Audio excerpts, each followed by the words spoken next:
আসসালামু আলাইকুম রহমতুল্লাহ।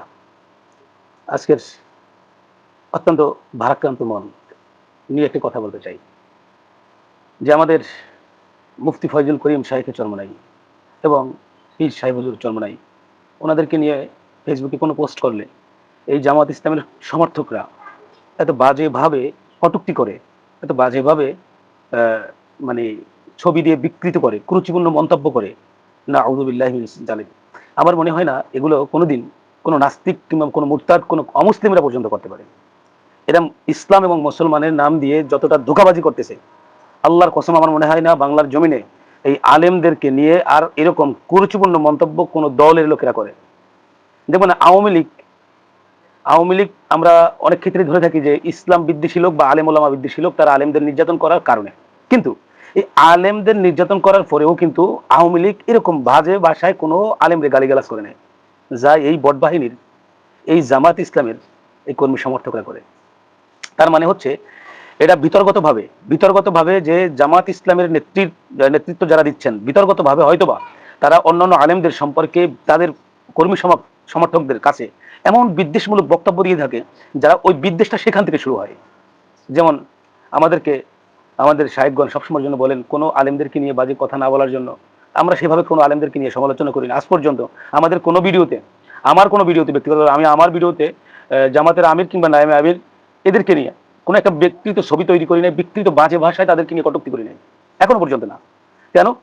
আমি যদি আমার বক্তব্যের মধ্যে তাদেরকে ইনসালমূলক কথাবার্তা বলি, আমির কিংবা তাদের নায়েবে আমির এরকম উল্লেখযোগ্য ব্যক্তিরা তাদেরকে নিয়ে যদি কথা বলি, তাহলে আমার শায়েখদেরকে নিয়ে তারা বাজে ভাষায় কথা বলবে, এটাই স্বাভাবিক। তো আমি বলি না।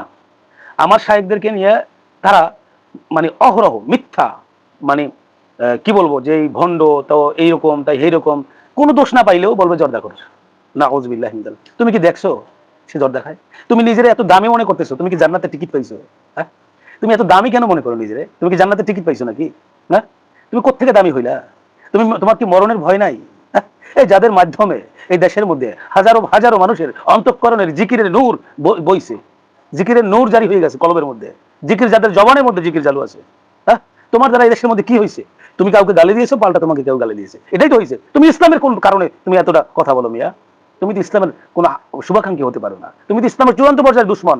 কোন ইসলাম মুসলমানের কাছে মনে করতে হবে যে এক মুসলমান আর এক মুসলমানের কাছে যদি আপন বা প্রিয় না হতে পারে, তাহলে মনে করতে হবে তোমারই মনের মধ্যে দুর্বলতা আছে। তুমি মুফতি ফয়জুল করিম শাইখে চরমনের মধ্যে কি আমলের মধ্যে ত্রুটি দেখছো কোনো? হ্যাঁ, তার আকীদার মধ্যে কোনো ভেজাল আছে? হ্যাঁ, তার আমলের মধ্যে কোনো ত্রুটি আছে বলো? সে কি সুন্নাতের গণ্ডির বাইরে চলে বলো? তুমি তাকে কেন কটূক্তি করতেছো? তাকে কেন তুমি ছবি দিয়ে ব্যঙ্গচিত্র করতেছো? এটা তো তোমার কাফের মুশরিকরা পর্যন্ত করে না, তুমি কেন করতেছো? হ্যাঁ, তুমি তো ইসলামের মুসলমানের দুশ্মন ছাড়া বন্ধু হতে পারবে না।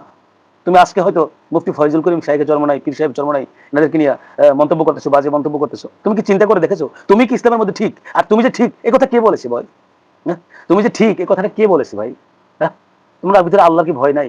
এই মাহে রমজান মাস, তোমার জীবনে তো এমন ঘটনাও ঘটে যেতে পারে যে তুমি এই কথাগুলো লিখে রাখলা, আজকে এখানে বললা, ফেসবুকে লেখলা, হাজারো মানুষ দেখলো, কিছুক্ষণ আনন্দ উপভোগ করলো তোমার লেখাবে। তোমার হয়তো তোমার দিলওয়ালা মানুষের, তোমার অন্তরের সাথে যার সাথে মিলে, সে হয়তো কিছুক্ষণের জন্য খুশি হলো, কিন্তু পক্ষান্তরে দেখা যাবে কি, তোমার যদি এই লেখা পোস্টগুলো থেকে যায় দুনিয়ায়, আর তুমি যদি মৃত্যুবরণ করো, ক্ষমা চাওয়ার সুযোগ না পাও, তুমি জাহান্নামে যাওয়ার জন্য এই কারণ এই এতটুকু কাজ যথেষ্ট। আরে ভাই, তুমি রোজা রাখো কি জন্য? তুমি নামাজ পড়ো কি জন্য? ইবাদত বন্দেগী করো কি জন্য? আল্লাহ সন্তুষ্টির জন্য না? তো আল্লাহ সন্তুষ্টির জন্য যদি করে থাকো, আল্লাহর বান্দাদেরকে নিয়ে, আল্লাহর খাস বান্দাদেরকে নিয়ে তুমি এরকম বাজে ভাষায় কথা বলবা, কটূক্তি করবা, বিচ্ছিরি ব্যবহার করবা, না আউযুবিল্লাহি মিন যালিক। আমার তো মনে হয় তোমার বাবা মা তোমাকে ভালো কিছু শিক্ষা দিতে পারে নাই, এটা দিয়ে তোমার জীবনে হয়তো ভালো কিছু অর্জন করতে পারবে না। তোমার বাবা মাকে তুমি গালি শোনাতে পারবা, আর তাছাড়া কিছুই পারবে না। তুমি মুসলমানের সাথে তুমি দুশ্মনী করতেছো। আল্লাহ তোমার হেদায়েত দান করুক। আমি দোয়া করি আল্লাহ তাবারক রব্বুল আলামিন তোমাকে যেন হেদায়েত দেয়।